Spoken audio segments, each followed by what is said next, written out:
હાલમાં જે સોશિયલ મીડિયામાં ડુમખોલ બનાવને લઈને ડુમખોલ ફાઇલનું જે સોશિયલ મીડિયામાં પોસ્ટો આવેલી છે એ પોસ્ટોને લઈને અમુક વસ્તુનું હું ખંડન કરવા માગું છું.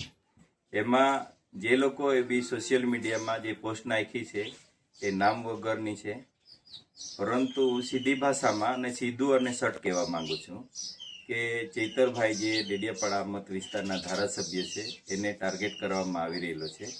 અને જે પ્રસન્ના ઉર્ફે ચકુ જે પારસિંગભાઈની છોકરી છે અને એ છોકરી સિવિલમાં નર્સ છે રાજપીપળા. હવે એવું કહેવા માંગુ છું કે આ પારસિંગભાઈ એ ડૂમ રાજા હતા, એમના વંશજ છે રાજવી પરિવારના. અને હું કોઈ ચેતરની પણ તરફદારી નથી કરતો, પણ આ કોઈ બનાવ જ બન્યો નથી, પણ માત્ર ને માત્ર ચેતર વસાવાને બદનામ કરવા માટે અને આ જે છોકરી છે પ્રસન્ના ચકુ એ લોકોને બદનામ કરવા માટેનું કાવતરું છે. અને આ કાવતરા પાછળ બીજેપીનું જે સોશિયલ મીડિયા ટીમ છે એ જવાબદાર છે.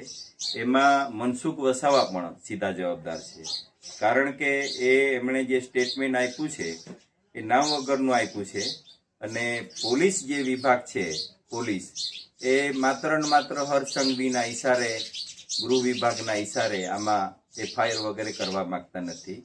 એટલે કોઈના વ્યક્તિગત જીવનમાં અને પર્સનલ રિલેશનશીપ પર કોઈએ સ્ટેટમેન્ટ આપવું નહીં જોઈએ. અને પોલીસ ગુનો દાખલ એટલા માટે નથી કરતી કે ઉપરથી દબાણ છે એટલા માટે, પણ કોઈ માણસનું અકસ્માત થાય છે તો અજાણ્યા વાહને એક્સિડન્ટ કર્યું એ રીતે ગુનો નોંધીને એની તપાસ થાય છે.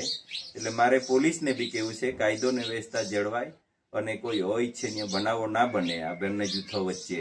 તો મારે નમ્ર વિનંતી છે કે તમે ચૈતરભાઈને કે આ પ્રસન્નાબેનને ખોટું બદનામ ના કરો અને પર્સનલ લાઈફ બગડે નહીં એના માટે નમ્ર વિનંતી છે. હું ચૈતરભાઈની ઘરવાળી પ્રથમ પત્ની શકુંતલાબેન અને હંસાબેન વર્ષાબેન એ બંનેનું પર્સનલી ઓળખું છું.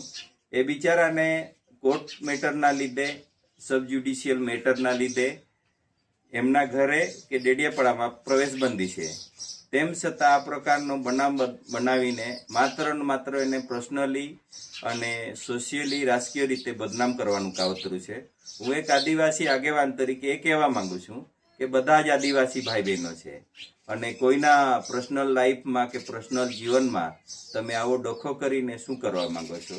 રાજનીતિ અમે બી સામે સામે ચૈતરભાઈ જોડે ચૂંટણી લડીએ છીએ, પણ તમારે વ્યક્તિગત અમારે શું એમ.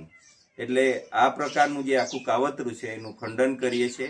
અને આ તો ઠીક છે, આમાં મારામારી બી થઈ શકે અને ઉગ્ર આંદોલન બી થઈ શકશે. અગર પોલીસ આ બાબતે વ્યવસ્થિત પગલાં ના લે તો આખો સમાજ ભેગો થઈને લડશે. હું ચૈતરભાઈની તરફદારી નથી કરતો, હું ક્લિયર કહેવા માંગુ છું, પણ કોઈને બદનામ કરવા માટે કે કોઈનું જીવન બગાડવા માટે કે કોઈની છબી ખરડાવવા માટે એમના અંગત જીવનમાં નહીં જવું જોઈએ એવું માનું છું.